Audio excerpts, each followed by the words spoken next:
नाज़रीन ग्रामी, इमरान खान के दौर में आर्मी चीफ और वजीर खजाना इमदाद मांगने के लिए अबू ज़ैबी गए। सुल्तान ने बात सुनकर निहायत पते की बात की। उनका कहना था कि एक वक्त था जब आपका हाथ ऊपर होता था और हमारा नीचे। हम इमदाद के लिए आपके पास आते थे। आज हमारा हाथ ऊपर है और आपका नीचे। आप हमारे भाई हैं, हम आपकी मदद कर सकते हैं, लेकिन मेरा मशवरा है, हम ऊपर या नीचे वाला हाथ बनने की बजाय आइए एक दूसरे के साथ बराबरी से हाथ मिलाते हैं। आप किसी मुल्क से इमदाद ना लें, आप मुल्कों से बिजनेस करें। आप इस तरीके से अमीर होंगे।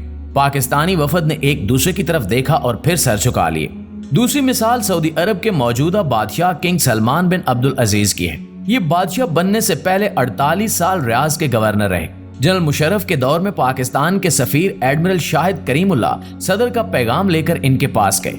शाह सलमान ने पाकिस्तानी सफीर से कहा कि हम पाकिस्तान को अपना भाई समझते हैं, लिहाजा हम हर मुश्किल वक्त में आपके साथ खड़े होते हैं। लेकिन ये याद रखें कि ये जज्बा सिर्फ हम तक है।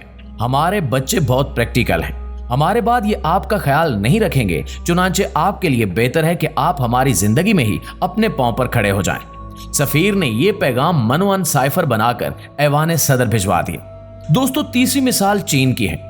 जनरल कमर जावेद बाजवा 2021 में चीनी सदर शी जिनपिंग से मुलाकात के लिए बीजिंग गए। सदर शी ने इन्हें सिर्फ 2 मशवरे दिए कि आप एक ही बार ये फैसला कर लें कि आप क्या करना चाहते हैं, और दूसरा ये याद रखें कि तरक्की और लड़ाई में तरक्की पहले नंबर पर आती है और लड़ाई दूसरे नंबर पर। आप लोग तरक्की पर कॉम्प्रोमाइज ना करें। भारत से लड़ें, लेकिन पहले तरक्की करें। उन्होंने चीन की मिसाल देते हुए कहा कि हमारे भारत के साथ 70 साल से तनाज़े चल रहे हैं। हमारी ताज़ा झड़प भी हुई है, मगर इसके बावजूद भारत के साथ हमारा तिजारती हुज्जम बढ़ता चला जा रहा है।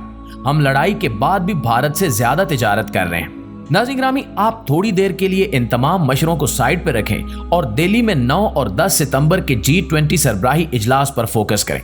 भारत न सिर्फ दुनिया की 20 बड़ी मईशतों में शामिल हो चुका है, बल्कि ये आज बड़ी मईशतों की मेजबानी भी कर रहा है। दूसरी हकीकत, G20 में इंडोनेशिया, जनूबी कोरिया, मेक्सिको, जनूबी अफ्रीका और तुर्की भी शामिल हैं, और ये 5 मुल्क हमारे सामने इस रेस में शामिल हुए। आप तुर्की को सन 2000 में देखें और इसके बाद इसे 2010 और 2023 में देखें। तुर्की ने कसाद बाजारी और रिसेशन के बावजूद ठीक ठाक तरक्की की। जनूबी कोरिया ने 1960 की दहाई में पाकिस्तान से 5 साला मुआशी मंसूबा मुस्तार लिया था और अपने 300 साइंसदान डॉक्टर अब्दुल सलाम के पास भिजवाए थे ताकि ये डॉक्टर साहब से नोबेल प्राइज जीतने का तरीका सीखें। इंडोनेशिया हमारा बिरादर इस्लामी मुल्क है। इस्लामी मुल्कों में सबसे पहले दहशतगर्दी इसी मुल्क में शुरू हुई थी। 12 अक्टूबर सन 2002 को दहशतगर्द इस्लामी जमात ने बाली में 204 लोगों को कत्ल कर दिया था, जिसके बाद इंडोनेशिया की सियाती इंडस्ट्री तबाह हो गई। लेकिन सिर्फ 20 साल बाद यानी 2022 में इंडोनेशिया ने G20 की मेजबानी की। एक वक्त था कि इंडोनेशिया के सियासतदानों, फौजी सरबराहों और अरबपति बिजनेसमैनों के बच्चे पाकिस्तान तालीम हासिल करने के लिए आते थे। लेकिन आज वो कहां हैं और हम कहां हैं? मैक्सिको भी चंद बरस पहले तक लातीनी अमेरिका का गरीब मुल्क होता था। इसका माफिया आज भी पूरी दुनिया में बदनाम है, लेकिन ये भी अब G20 में शामिल है। और जनूबी अफ्रीका 1994 में आजाद हुआ और इससे पहले वहां खौफनाक नस्ली फसादात हुए। लाखों लोगों की लाशें सड़कों पर पड़ी होती थी। आज भी इस मुल्क में गोरों और कालों के दरमियान इख्तिलाफात हैं, लेकिन ये भी आज G20 में शामिल है। भारत ने इनके अलावा बांग्लादेश, मिस्र, नाइजीरिया, मुत्तहिदा अरब अमारात, ओमान, सिंगापुर, नीदरलैंड, स्पेन और मॉरिशस को भी बतौर मेहमान दावत दी। ये तमाम मुल्क कभी पाकिस्तान के दोस्त होते थे। बांग्लादेश ना सिर्फ पाकिस्तान का हिस्सा था, बल्कि पाकिस्तान की बुनियादी बंगालियों ने रखी थी। All India Muslim league Dhaka में बनी थी और 23 मार्च 1940 को करारदाद पाकिस्तान बंगाली लीडर AK फजलुल हक ने पेश की थी। हमने 1971 में बंगालियों को नालायक, पसमानदा और गंदा करार देकर अलग कर दिया। लेकिन आज बांग्लादेश मुआशी लिहाज से पाकिस्तान से आगे है और ये G20 मुल्कों के साथ भी बैठा है। हमने भुट्टो दौर में इसराइल के खिलाफ जंग में मिस्र, उर्दन और शाम की भी मदद की थी। नाइजीरिया जैसे दर्जन भर अफ्रीकी मुल्क पाकिस्तान से टेक्नोलॉजी सीखा करते थे। नाइजीरिया के फौजी अक्सर पाकिस्तानी अकेडमियों में तरबियत हासिल करते थे। मुत्तहिदा अरब अमारात ने स्टार्ट ही पाकिस्तान से लिया था। एमिरेट्स एयरलाइन का मुखफ़्फ़ आज भी EK है और E एमिरेट्स से लिया गया है और K कराची से। दुनिया की ये बड़ी एयरलाइन कराची से स्टार्ट हुई थी और हमने इसे जहाज भी दिया था और अमला भी। UAE के तमाम सहरा पाकिस्तानी हुनरमंदों ने आबाद किए हैं, लेकिन आज ये कहां हैं और हम कहां? अमान हमारा दोस्त था। आज भी ओमान में 2.5 लाख पाकिस्तानी काम करते हैं। सुल्तान काबूस पाकिस्तान आते थे तो इन्हें कराची का डिप्टी कमिश्नर रिसीव करता था और इनकी सदर से मुलाकात के लिए सफीर को ठीक ठाक पापड़ बेलना पड़ते थे। सिंगापुर ने भी पाकिस्तान से तरक्की का सफर शुरू किया था। सिंगापुर एयरलाइन हो या फिर सिंगापुर पोर्ट, ये पाकिस्तानियों ने बनाई और एक वक्त था जब लीकू आनियो ने पाकिस्तान के सबसे ज्यादा दौरे किए थे और ये पाकिस्तान के तमाम बड़े शहरों और मशहूर लोगों को जानते थे। नीदरलैंड ने 1960 की दहाई में पाकिस्तान को टेलीविजन सेट बेचे थे। फिलिप्स नीदरलैंड का ब्रांड है। पाकिस्तान ने फिलिप्स को मुल्क में काम करने की इजाजत दी और हालैंड ने इसे उस वक्त की सबसे बड़ी डील करार दिया था। स्पेन यूरोप का वाहिद मुल्क था जो हर किस्म के पाकिस्तानी को इमिग्रेशन भी दे देता था और काम की इजाजत भी। आज भी स्पेन में लाखों पाकिस्तानी हैं और पीछे रह गया मॉरिशस, तो हमने आज तक इसे दोस्ती के काबिल ही नहीं समझा।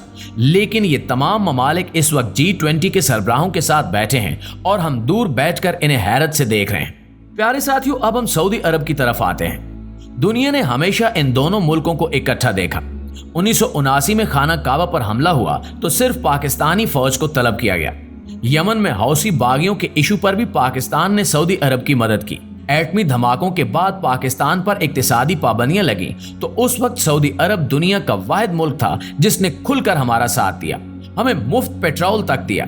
आज भी पाकिस्तान के 20 लाख वर्कर्स अरब मुल्कों में मुलाजमतें कर रहे हैं और इनकी रकूम से मुल्क चल रहा है। भारत सऊदी अरब और UAE पर मुसलसल दबाव डाल रहा है कि आप पाकिस्तानी वर्कर्स को निकाल दें, हम आपको सस्ते और ज्यादा हुनरमंद दे देते हैं, मगर अरब ये पेशकश कबूल नहीं कर रहे। लेकिन नाज़रीन, सवाल यह है कि अरब ममालिक कब तक इनकार करेंगे? हमें मानना होगा कि दुनिया बदल चुकी है। अरब मुल्कों में नई नस्ल इक्तिदार और बिजनेस में आ चुकी है और ये नस्ल भाईचारे की बजाय कारोबार को अहमियत देती है। UAE में हुकूमत ने इन्वेस्टमेंट कंपनी बना रखी है। ये कंपनी $500 बिलियन की मालिक है और इसके कारिंदे पूरी दुनिया में कारोबारी मौके तलाश कर रहे हैं। ये ऐसे मुलाजमीन को साल बाद निकाल देते हैं जो कंपनी के पैसे इन्वेस्ट नहीं करते। लिहाजा इन हालात में अरबों को पाकिस्तान में क्या दिलचस्पी होगी? हम माने या न माने, मगर हकीकत यही है कि हम दुनिया और अपने दोस्तों की नजर में इस कदर बेवकूफ हो चुके हैं कि हमने सऊदी वली अहद को भारत जाते वक्त चंद घंटे पाकिस्तान में गुजारने की दावत दी, मगर वली अहद तैयार नहीं हुए।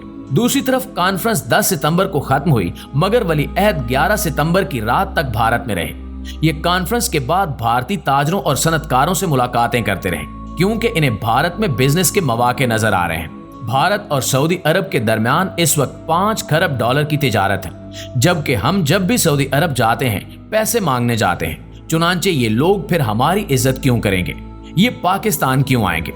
नाज़रीन गिरामी, हमारे पास अब सिर्फ 2 ऑप्शन बचे हैं कि हम जलालत के इस गड्ढे में गिरे रहें और गल सड़कर खत्म हो जाएं, या फिर हम गैरत खाएं और एक बार, जी हां आखिरी बार, उठकर इस मुल्क की सिमत ठीक कर लें और इज्जत के साथ जिंदगी गुजारें। चॉइस सिर्फ हमारी है, लेकिन हमें ये याद रखना होगा कि हम अफगानिस्तान से लेकर अमेरिका तक पूरी दुनिया के लिए बोझ बन चुके हैं और हमने अगर आज अपने आप को न संभाला तो दुनिया ज्यादा देर तक हमारा बोझ बर्दाश्त नहीं करेगी। ये हमें मरने और मिटने के लिए तनहा छोड़ देगी।